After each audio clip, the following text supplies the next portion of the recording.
Breaking news చూస్తున్నాము. మాజీ మంత్రి కొడాలి నాని కేసులో ఏపీ హైకోర్టు కీలక ఉత్తర్వులు జారీ చేసింది. కొడాలి నానిపై నమోదైన కేసులో ప్రభుత్వం మంజూరు చేసిన ప్రాసిక్యూషన్ అనుమతిపై హైకోర్టు స్టే విధించింది. తదుపరి ఉత్తర్వులు వచ్చే వరకు కొడాలి నానిపై ఎలాంటి చర్యలు తీసుకోవద్దని హైకోర్టు ఆదేశాలు జారీ చేసింది.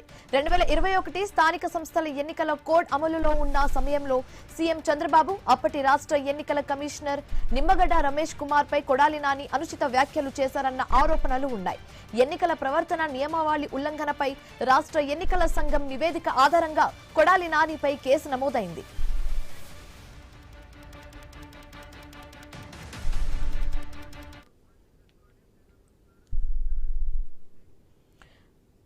మాజీ మంత్రి కొడాలి నాని కేసులో ఏపీ హైకోర్టు కీలక ఉత్తర్వులు జారీ చేసింది. ఇదే అంశానికి సంబంధించి మరింత తాజా సమాచారం మా కరెస్పాండెంట్ నాగేశ్వరరావు అందిస్తారు.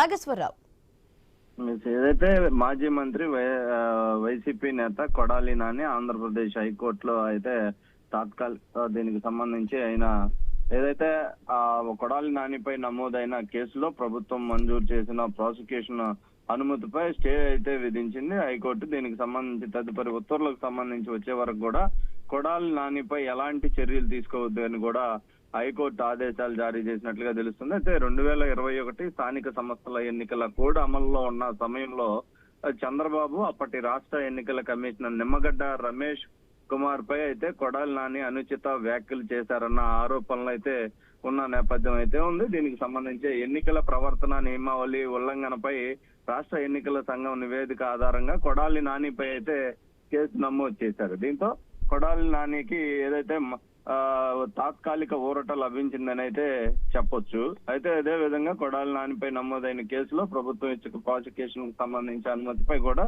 కోర్టు స్టే విధించిన అంశంతో కొడాలి నాని కొంతమేర ఏదైతే ఊరట లభించిందని అయితే చెప్పొచ్చు. Right, thanks for the updates Nageswararao.